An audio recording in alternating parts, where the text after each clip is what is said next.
Hello guys. তো ব্যাপারটা এরকম হয়েছিল। ব্যাপারটা তোমার আমি এয়ারপোর্টে পৌঁছোই, চেক ইন করি, ঠিক আছে। তো আমার যেখান থেকে আমি বোর্ডিং পাস নেবো সেখান থেকে তো জিনিসটা এটা হয়ে দাঁড়ায় কি আমার ফ্লাইট 8 ঘন্টা ডিলে ছিল, ঠিক আছে। তো 8 ঘন্টা ডিলে, এবার আমি যে গুয়াহাটি যাব, গুয়াহাটি থেকে ফের আমি 8 ঘন্টা আমাকে বাই রোড ট্রাভেল করতে হবে। তো 8 ঘন্টা এখানে তোমার 8 ঘন্টা ডিলে মানে আমার হয়েছিল তোমার তিনটে তিনটের সময় হয়তো আমার তিনটে পাক্কা তিনটের সময় আমার ফ্লাইট ছিল, যেটা ডিলে হয়ে পুরো রাত্রি তোমার 9টায় হয়ে গেছিলো পুরো। তো রাত্রি 9টায় যখন আমি ফ্লাইট ধরতাম তো গুয়াহাটি আমি পৌঁছাতাম তোমার অ্যারাউন্ড তোমার 11টা 12:30টার মধ্যে তোমার গুয়াহাটি পৌঁছে যেতাম। গুয়াহাটি থেকে অত রাত্রিবেলা এই জিনিসটা মানে রাত্রিবেলা জার্নি করাটা ঠিক মনে হয়নি আমার। তো আমি ফের আমার ট্রাভেল এজেন্সির সাথে কথা বললাম। ট্রাভেল এজেন্সির সাথে কথা বলে তিনি বললো যে আমি নেক্সট ডে তুমি ওটা ক্যান্সেল করিয়ে দাও, তুমি নেক্সট ডের তোমার মর্নিংয়ের ফ্লাইট নেবো। তো আমি এখন আমার হোটেলে আমি ওয়েট করছি, কাল সকালে মর্নিং আমার ফ্লাইট আছে 5:45 আমার ফ্লাইট আছে, আই থিঙ্ক 5:45 ফ্লাইট আছে। তো আমাকে ফের রিটার্ন ব্যাকে আমার চেক ইন করতে হবে, ফের সব কিছু আলাদাভাবে ফের নতুন করে আমাকে করতে হবে। তো গাইস তোমরা থাকো, দেখা হচ্ছে সকালে। সকালের দিনটা ভাই এরকম অবস্থা, আমি বেরিয়ে গেছি ঘুম ঘুম চোখ নিয়ে। আর সকালের ভিউ এটা, আর আমার অবস্থা লাগেজ নিয়ে দৌড়াতে হচ্ছে। রাত্রিবেলা 3টের সময় আমাকে যেতে হয়েছিল। তো বোর্ডিং পাস কমপ্লিট করানোর পরে আমি আমার গেটের দিকে রওনা দিই। 103 নম্বর গেটের পিছনেই ফ্লাইট দাঁড়িয়ে আছে, ইন্ডিগো। তো ওয়েট করছিলাম, ওয়েট করতে করতেই গাড়িটা চলে আসলো। এই গাড়িটা করেই যাবো ভিতরে। আমি অনেক কটা দেখতে পেলাম, অনেক কটা লাইন দিয়ে ফ্লাইটগুলো সব দাঁড়িয়ে আছে। আর ভোরবেলায় গেছিলাম, তো বুঝতেই পারছো। তো মনে মধ্যে এই জিনিসটাও ভাবছিলাম যে এত কিছু প্রবলেম ফেস করার পরে মানে তাও আমি যেতে পারছি এত কিছু। তো আমি চেয়েছিলাম যে বেশি কিছু হেডেক যাতে না হয়, তার আগে আমি যাতে পৌঁছে যাই।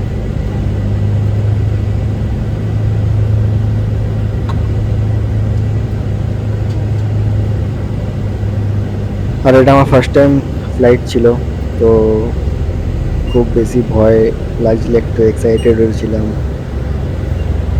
আর দেখতে পাচ্ছ তোমরা সামনে এয়ার ইন্ডিয়া প্লেন দাঁড়িয়ে আছে। তো আমি এয়ার ইন্ডিয়ার দিকে, ভাই এখান থেকে দৃশ্যটা ভাই দেখতে পাচ্ছ। দৃশ্যটা দেখার পরে আমিও এই জিনিসটাও দেখলাম যে সামনে থেকে একটা প্লেন টেক অফ করছে, তার জন্য রানওয়েতে ও লিড করছে।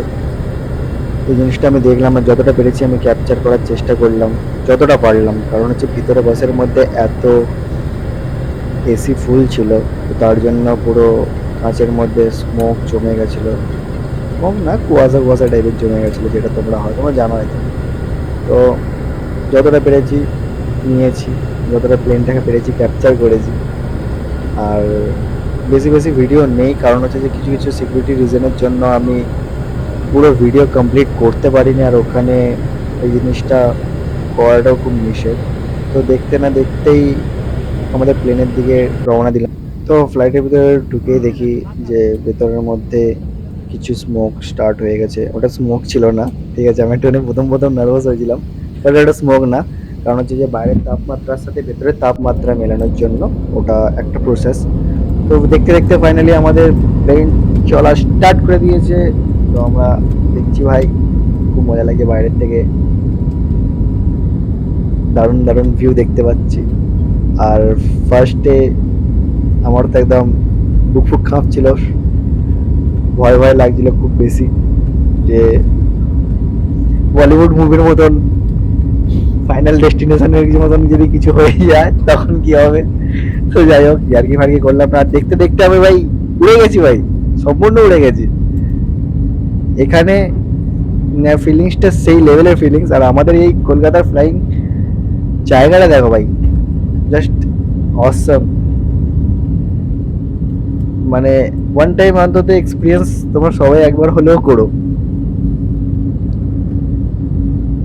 খুব বেশি আর খুব ভালো লাগবে। তোমাদের। তো ফ্লাইটের উপর দিক থেকে দৃশ্যটা ঠিক এরকম ছিল। আর আমি সবাইকে বলে দিই, ফার্স্ট ফার্স্ট টাইমে যারা যারা ফ্লাইটে চড়বে বা যারা ফার্স্ট ফ্লাইট নেবে, তাদের আমি একটাই কথা বলতে চাই, ভয় পেও না, নিজের উপরে কনফিডেন্স রেখো। আর কি কি দরকার লাগে আমি সেই জিনিসগুলোও বলে দিই। ফার্স্টে আপনার গেট থেকে ঢুকতেই ডিজিটাল একটা মেশিন পাবে এটিএম এর মতন, যাই হোক, বাট ওটা এটিএম না। ওটার মধ্যে তোমার টিকিটের পিএনআর নাম্বার দিলে ওখানে তোমার ডিটেলটা পুরো চলে আসবে। ওখান থেকে একটা গেট পাস দেবে, দেন সিকিউরিটি চেক ফেক করতে হবে, Aadhaar card and voter ID card, এই দুটো জিনিস তোমরা করতে পারো। আর ওখান থেকে ঢোকার পরে যেটা তোমার মানে যেটা তুমি যেই প্লেনে তুমি যাচ্ছ, স্পাইস জেট, এয়ার ইন্ডিয়া, তো ইন্ডিগো, তো এই জিনিসের ওখানে পুরোপুরি একটা মানে কাউন্টার থাকে। তুমি ওখানে গিয়ে তোমার যেমনভাবে তোমার টিকিট বুকিং আছে বা যেরকম আছে। আর হ্যাঁ, সব কিছু আমি একটা টাইমে তোমাদেরকে বলে দেওয়া উচিত যে একবার যখন তুমি সিকিউরিটি চেকিংয়ের পরে তুমি কিন্তু এয়ারপোর্ট থেকে আর বেরোতে পারবে না। সিকিউরিটি চেকিংয়ের পরে তুমি কোনোদিন এয়ারপোর্টের বাইরে যেতে পারবে না। তোমাকে এয়ারপোর্টের মধ্যেই থাকতে হবে, সব কিছু তোমাকে করে নিতে হবে। তো এই জিনিসটা অন্তত সবাই মাথায় রেখো। এই জিনিস লাগে আপাতত। আর লাগেজের ব্যাপারে তো তোমার সবাই জানো যে লাগেজ 15 কেজির ওপরে আর একটা ব্যাগ তুমি ক্যারি করতে পারো, যেটা তুমি মানে পিঠে করে নিতে পারো, সেই ব্যাগ তুমি ক্যারি করতে পারো। পিঠের ব্যাগটার ওজন মিনিমাম 7 কেজি হলেও চলবে, বাট লাগেজের 15 মধ্যেই থাকা উচিত, 15 কেজির মধ্যে। বাস, তারপরে তো সিকিউরিটি চেক ফেক করার পরে বাস ওই। আর বাকি কিছু প্রবলেম হলে তুমি ওখানকার যে হেল্পের জন্য সবাই থাকে ওখানে অলরেডি এয়ারপোর্টে, তো তোমরা এই জিনিসগুলো একবার দেখে নিতে পারো। বা কোনো প্রবলেম নেই, ওটা তোমাদের হেল্পের জন্যই ওরা থাকে সবসময়, তো ওটা নিয়ে কোনো চাপ হবে না। তো তারপরে প্রসেসটা তোমার এই জিনিসটা হবে যে তুমি কোনো নেল কাটার বা কোনো রকম প্লেট জাতীয় জিনিস তুমি নিয়ে যেতে পারবে না। এই জিনিসগুলো সম্পূর্ণ তোমার সিকিউরিটি চেকিংয়ে তোমাকে দেখে নেবে। তো যে জিনিসগুলো তুমি নিয়ে যেতে পারবে না সেই জিনিসগুলো আগেই ওরা সরিয়ে দেবে। সিকিউরিটি চেকিংয়ে ওগুলো হয়ে যায়। তো বোর্ডিং করার টাইমে তোমার যখন বোর্ডিং হবে, বোর্ডিং মানে তোমার যখন প্লেনটা কখন তোমার এতে লাগবে, মানে কোন জায়গায় কোন গেটে বা কোন ইয়েতে দেবে, সেই জিনিসটা পুরোপুরি ডিটেল তোমার ওখানকার এলসিডিতে পুরোপুরি চলে আসে। তো গাইস, এই জিনিসটাও একটা জিনিস মাথায় খেয়াল রেখো, তোমাদেরকে আমি বলে দিচ্ছি।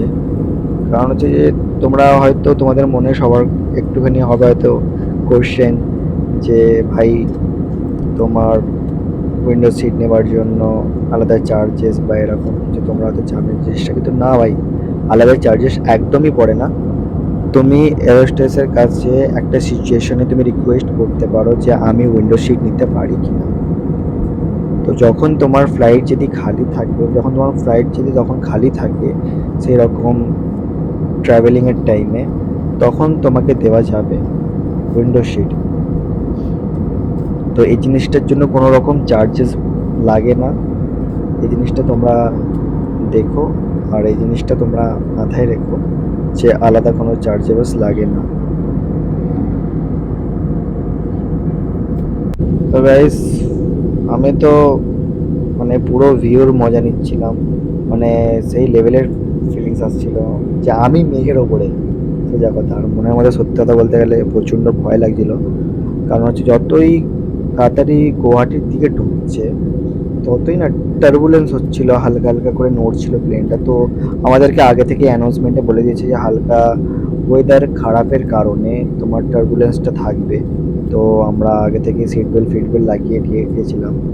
আর সব কিছু ইনস্ট্রাকশন তোমাকে প্লেনে বসার আগেই তোমার এয়ার হোস্টেস আর ক্যাবিন ক্রুরা তোমাকে সব কিছু দিয়ে দেবে, মানে বলে দেবে। তো আশা করি কোনো রকম কোনো কিছু ইস্যু দাঁড়ায় না। তো গাইস, তোমরা সবাই জেনে গেছো যে আমি যাচ্ছি Guwahati.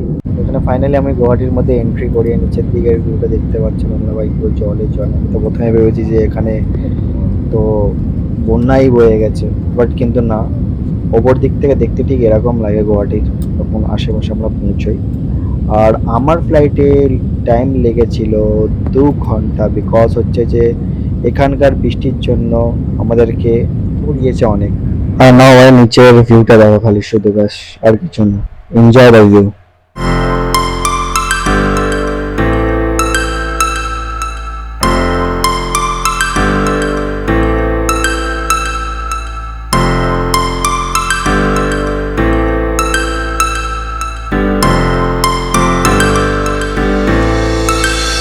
Star floating to the sky. The summer was alive, going to the end of time. I can see the daylight. Eyes were perfect. Is it really the end? Just so like a stranger, so far away from me. You said you were longing for me, but I managed for our story.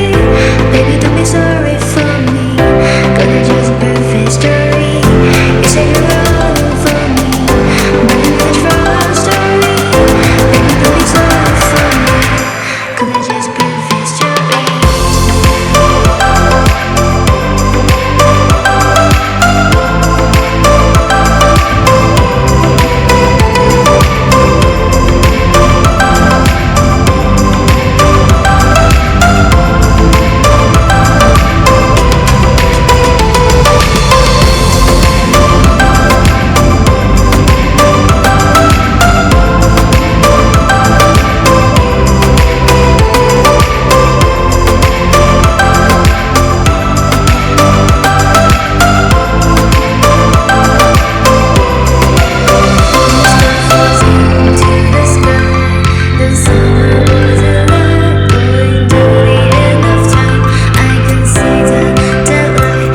তো landing হওয়ার পরে ঠিক এরকমই একটা কিছু শুনতে পারবে তোমরা, অ্যানাউন্সমেন্ট। सीट संकेत बंद किए जाने तक कृपया अपने निर्धारित सीट पर ही बैठे रहें।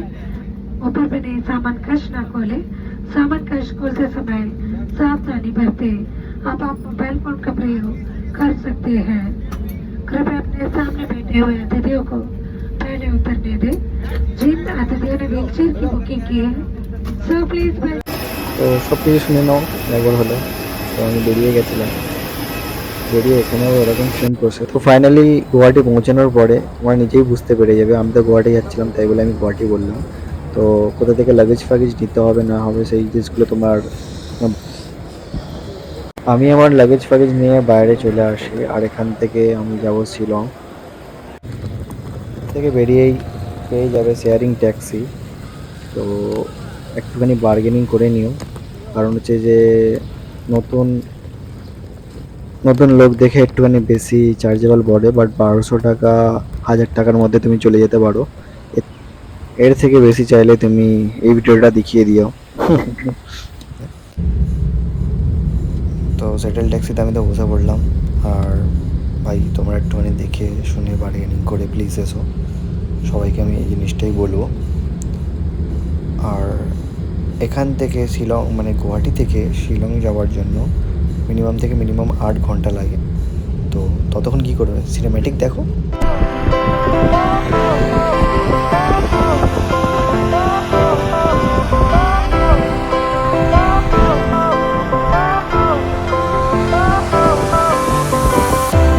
Fire went out, lights went down. When you feel lost in your shadow, don't feel alone, don't scream so loud. We are living in this cruel world, broken but strong, gotta move on.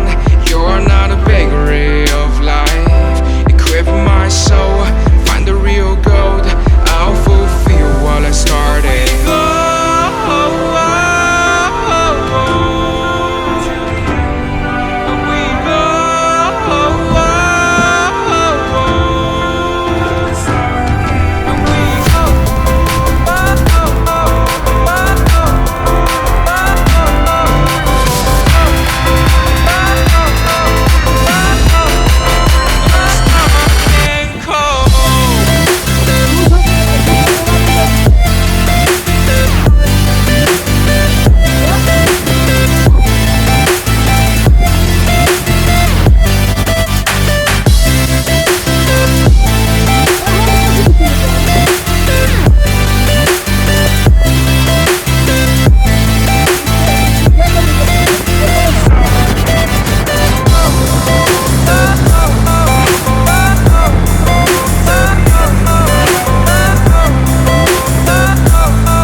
তো guys আমি finally পৌঁছে গেছি শিলং, আর এটা হলো শিলং।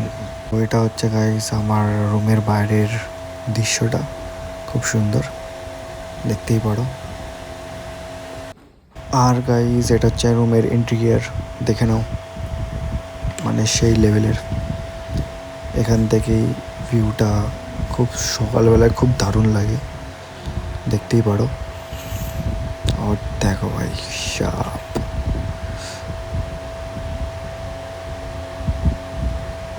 দেখতেই পাচ্ছ তোমরা, সেই লেভেলের। তো গাইস এবারে দেখা হচ্ছে রাতে। তো শিলংয়ের মার্কেটটা রাত্রিবেলা ঠিক এরকম দেখায়, মানে পুরো ঝলসা ভাই, পুরো ঝলসা, দেখতেই পাচ্ছ। তো গাইস সবার আগে আমি একটা জিনিস দেখাবো, রাত্রিবেলার সিন এখানকার। ভাই ভাই দেখছে ভাই। তো ডিনার কমপ্লিট করার পরে সত্যি কথা বলতে গেলে খুব বেশি ঘুম পেয়ে যায়। তো আজকের জন্য এইটুকানি, আবার দেখা হবে নতুন কোনো ভিডিওতে। তো ভালো থেকো, ভালো রেখো সবাইকে, আর ভালো লাগলে একটা like and subscribe. Fly, I'm the last one to die.